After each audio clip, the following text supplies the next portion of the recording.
Hi guys, it's July 15th, it's Friday.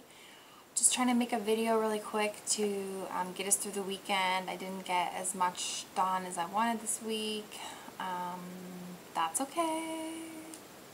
That's what happens. It was another week that Justin was gone, so anyway, he came home last night. You know the drill.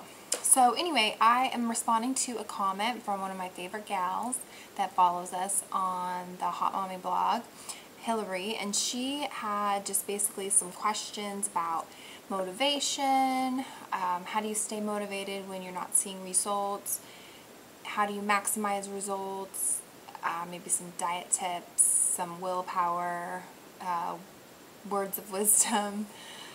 And I know I'm not an expert at all in this area, but I did reference my training materials just so I could have a little bit of a professional opinion about this.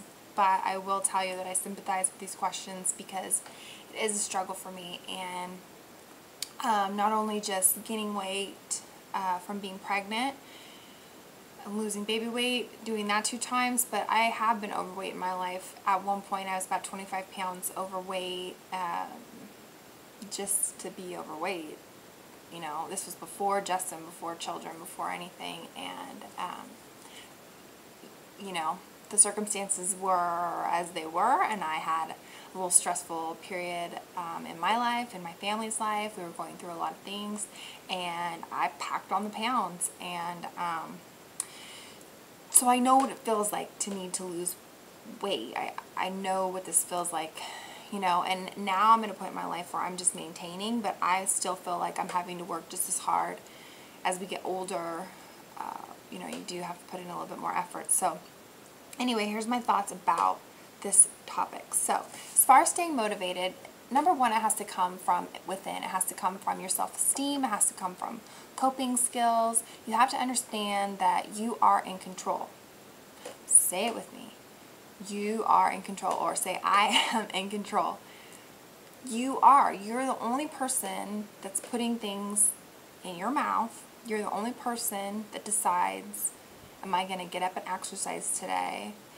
Now, there's a bajillion circumstances out there that make these choices difficult for us, and there's a very small percentage of people, underline very small percentage of people, that actually have health conditions that keep them from having a normal metabolism or having, you know, health problems that have complications where they're gaining weight, whatever. That is a very small percentage of people. I think sometimes people want to blame things on things, and you know, I'm not a doctor, but I do know that it just takes a lot of hard work, bottom line. But you have to own it, and you have to want it, and you have to have an intention in working out and in being mindful of your eating. It can't just come from nowhere. There has to be a reason, or else you're not going to be successful in the long term.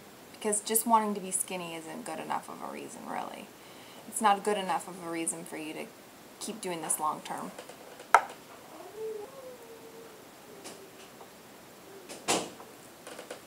Okay, so what we're going to do is we're going to focus on positive thinking. Positive thinking, it really does work. There's studies to show it. The power of positive thinking is extremely powerful. The power of positive is powerful. You can do this. You can be the person you want to be. You have to be realistic, but you can do it. You can lose that weight. You can get muscle. You can run a marathon. The sky is the limit, and we sell ourselves short, if you'll remember. You know, I've run a half marathon.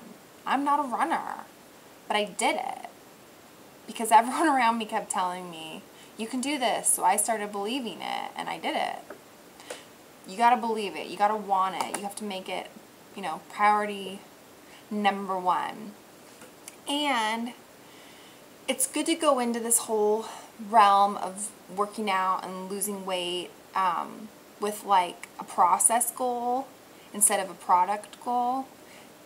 Meaning, like, it makes more sense to say, my goal is to complete 30 miles this week, instead of saying, I'm going to lose 30 pounds in 30 days or whatever crazy goal you might have.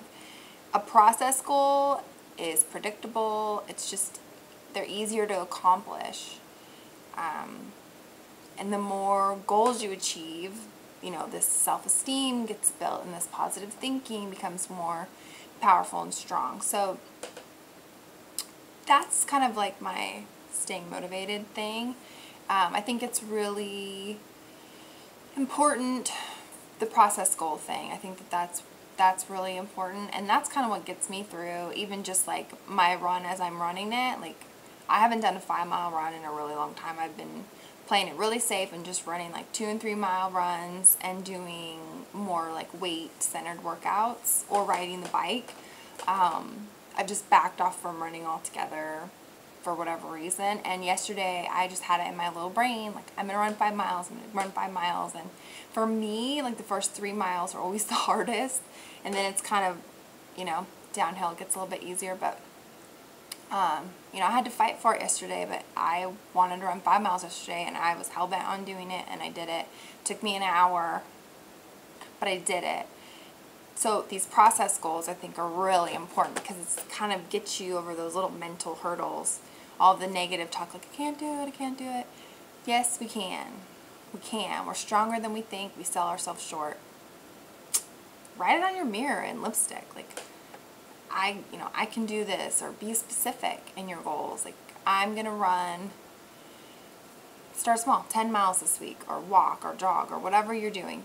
Be specific, have an intention, and make it about, you know, the process, and less about, I want to lose this number of pounds by this time. You know? Okay. Now, in order to get results, there's kind of like this pentagon of success, or whatever you want to call it. Sleeping. Now, as a mom, you really can just like throw that one out the window, but sleeping is like imperative for weight loss, muscle repair, mental clarity, all these things. I think that's the hardest one. That's like the one that we really don't have control over because we have children who have bad dreams and wake us up or whatever. Sleep, water. We all probably need to be drinking more water, especially in Texas, especially in the summertime. Diet, probably a really hard one for a lot of people, most people, but it's not like unattainable by any means. Like, diet is actually, once you start nailing your diet down, can become extremely like powerful and a source of motivation, because again, you're in control. Let's just say it, I'm in control. 4 would be exercise, which you have to do. You just do. I'm sorry. You have to like sweat it out. You gotta work really, really hard. And the 5th would be stress, which is kind of another one that's really hard to get a handle on. But I can tell you, when I was overweight, stress was the big one for me. And, you know, I know it's hard, but just really try and keep a handle on it. Do yoga, meditate, do things that genuinely make you happy, taking a bubble bath and reading, whatever it is. Like, really get a handle on the stress in your life. Write things down that stress you out, and then look at that list and see, what can I actually control? What do I have control of? What can I fix? And then the rest of it that you can't fix, that you don't have control over, like gas prices or whatever, let it go. Like, release it to the universe, because that kind of stress is no good. No good. If you can get control of those 5 things, like, then you have like a ticket to ride the results train. Like, really truly wrap your head around it. We're machines, so it's not like this magic secret formula for success. You know, those 5 things will really help you maximize the results. You know, and just food for thought, right? Okay, so the exercise portion, it takes Now, everyone should know this already because we learned about this, I remember, in high school. It takes 3,500 calories burned and or excluded to lose 1 pound. 3,500 calories. Okay? Think about that. Think about how many calories are in your favorite whatevers. Now think about, how am I going to lose a pound a week? Which I will tell you is probably the most you should be shooting for losing. Some people can be in the realm of losing 2 pounds a week, but I would go with 1 pound a week because it's less dramatic and it's definitely more attainable. And so the way you would do that would be to cut 250 calories out of your diet, which is not that much. That's like one snack-ish size meal. And then expending an additional 250 calories a day. You know, it just doesn't really take that long. It's exercising though, like you gotta do it. And those two combined will have a 500 calorie deficit every day, spread out over 7 days, is 3,500 calories. There's your pound a week. That's weight loss. Okay, so just think about that. Everybody's different, and I'm not a nutritionist. I'm not supposed to be giving out nutrition advice, like, but I'm just talking like girlfriend to girlfriend. Just be really honest with yourself. Keep a food journal and write down what you're eating. Are you even eating enough? If you're not eating enough, your body's going to be like in starvation mode. That's why you're not losing weight. Are you eating too much? Are you eating too much of the bad stuff? Are there little pocket areas of your diet that you can cut out calories? I don't count calories. I look at more like portions in my meals, and then the only thing that I'm really mindful of is like the calories in my snacks, because I'm like a snacky person. So I try and keep my calories in my snacks low, just so I kind of know at least that much. Now, if you were really trying to lose weight, then maybe you would want to start paying attention, just not in a crazy way or in an obsessive way, but just like an educational perspective, like how much are you actually taking in. And then when you are working out at the gym, unless you have one of those really cool whatever calorie meter things, it's really hard to know how much you're burning at the gym. And don't go by what the treadmill tells you. That's just an estimate. That's not Bible. So it can be deceiving for some people, but you know, just, it's a mindfulness thing, it's an awareness thing. You know, but that's how you lose a pound. Just, if we all didn't know that. And then, you know, with that, with the portion control and food journaling, you can totally get that diet nailed down. My training certification, they lean towards like dietary guidelines from the government. Like the food pyramid is what was in my study, and now it's like the food, my portion, my plate.gov. You know, it's all good. Just, it's a balance thing, it's a moderation thing, it's a portion size thing, and be eating the right stuff, you know, eat good food. Was like over all the studies that have been done,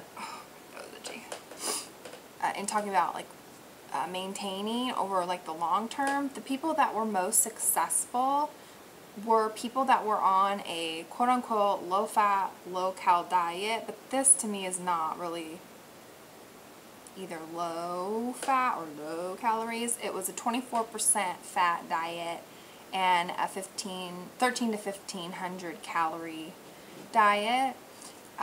These people all ate breakfast, and they did 60 to 90 minutes of exercise a day, and they weighed themselves once a week. Now, I'm not a fan of weighing yourself. I don't think I think people can get obsessive about that, but I do think that, especially what they're saying, obviously these studies don't lie, I think it's a mindfulness thing. Like the people that weigh themselves once a week were able to kind of do course correction. If they saw themselves gaining, then they were immediately able to change the calories that they were bringing in or tweak their diet to stay on track. Not like I gotta weigh myself to be crazy about this number, just to kind of, you know, keep yourself on track. So, relatively low fat, low cal, eat breakfast, exercise a considerable amount, and weigh yourself once a week. Those are the people that have been the most successful in maintaining their weight over the long haul. That's what they do. Get in your room and shut the door. It's nap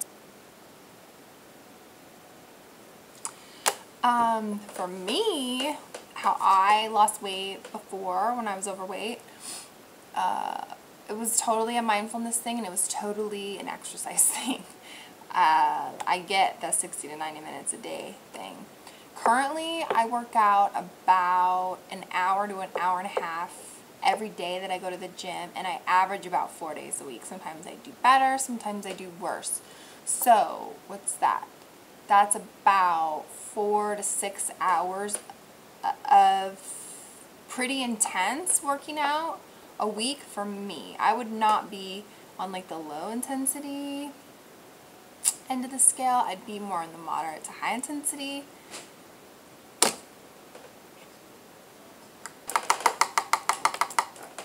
Okay, so found my happy place. Even though I do work out that much, that's just what I have to do to maintain. You know, you gotta do it. And you can't just like walk at the gym. Like, I think what people don't understand is if you are comfortable at the gym, you're probably not doing enough.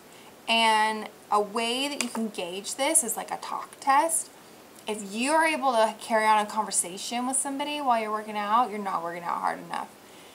You should go by whether or not it's comfortable to speak. And if it's not comfortable to speak, or if you can only speak 1 or 2 words at a time, that's the hot spot. That's where you want to stay. If you can say your address and phone number without gasping for breath, you're not working hard enough. And that's not me. That's just like the numbers. Like, we have to be working in an intensity zone that's gonna deliver. So, if you're like chatting it up with a friend or your husband or whatever, that's nice. Like, that's great, but that's not gonna do anything towards like long-term success. Now, I'm all for just like going for a walk or going for a bike ride or going for a swim, leisurely things. We should include those in our daily lives. Like, that should totally be part of your day. That shouldn't count as like your gym time. You know what I mean? And like eventually, hopefully you'll like it too, you know? Like, I don't know. All I know is that you gotta work hard. You gotta play hard. Work hard and play hard. And, you know, the diet thing, I can't talk about really diet stuff, but I can just tell you, like, just make really smart choices. Don't have it in the house if it's like a big enough temptation for you where you're gonna totally blow like all the hard work that you did at the gym. Don't do it. Like, don't have that much junk in the house anyway. And even if like the excuse is like, well, it's for my kids, then your kids probably shouldn't be eating it either. I mean, let's just be realistic. You know, like, try and buy them snacks that if you were to eat it, you're not going to get in trouble. Like, don't have Oreos. Don't have that kind of, don't have candy bars. Don't have it in the house. Just don't. We are poor children, our poor kids. You know, like, the extent of their fun food is like goldfish crackers and, you know, whatever. But it's okay, because then there's not like all this stuff in the house. Because I know myself, like, I just know myself really well, and I know that I'll eat it. So my philosophy is, if it's not in the house, you're not going to eat it. And if you really, really, really, really and truly want a treat, then go out and have it as a treat, not as a daily food. You know? Okay. I'm going to get off my soapbox, because And I'm in no way saying that I don't do these things or I struggle with these things or whatever. I'll have weeks where like I'll only get to the gym once. I have 1 week a month, or maybe it ends up being like 10 days a month, where I struggle. Thank you to hormones. Like I seriously could eat awful, atrocious things and may or may not have purchased Ben and Jerry's this last month. Yes, I did. But, you know, we're normal, we're human, we're not going to be perfect. We're not. But we just need to have an intention about it, you know? And if you really, really struggle, when you go to reach for those things, think about it. Think, am I making a choice that's going to help me get to where I really want to be? You have to want it that bad. So, yeah, I totally jacked up and ate a lot of ice cream over the last week that Justin was gone. Thank you, hormones. But I've been killing myself at the gym this week, cardio-wise, just to kind of even the playing field. Because I'm up a couple pounds. But that's okay. I'm course correcting. That's why I ran 5 miles yesterday, and that's why, what did I do? I did 15 miles on the bike, and I did 2 miles on the treadmill. Drippy, sweaty mess. It's good, though. It feels good. Feels really good. And whatever you have to do, like sacrifice-wise, sacrifice a lot of other things before you sacrifice your time to work out, because it benefits everybody in your family. And I know we've talked about this before, but it really does make you a better mom, makes you a better spouse, makes you feel better about yourself. And when you're last on the list, no good comes from that. None. So don't feel selfish. Feel like you're actually taking responsibility and you're being a better mom and a better role model and a better partner. You know, and I guarantee you, like, everyone will rally behind you. Like, I know the kids, we talk about it. They're proud. They always say we want a healthy mom. You know, we talk about that a lot. And I know Justin's so supportive, and, you know, he's my biggest cheerleader or whatever. Because I can do things that I haven't been able to do before. So, anyway, this has turned out to be really, really long. But I hope we've at least, like, opened that conversation. And if you want to talk more, like, specifically, like, feel free to email me or comment on here if you want to have it kind of be like that, like a discussion-wise. Or, you know, whatever. I'm here for you guys. And I appreciate you allowing me to be part of your life and kind of discuss these things with you. I think it's really important, especially as mothers. So anyway, I hope you guys have a great weekend. Work out, stay hydrated, and we'll see you back here maybe Tuesday. Okay, talk to you later. Bye.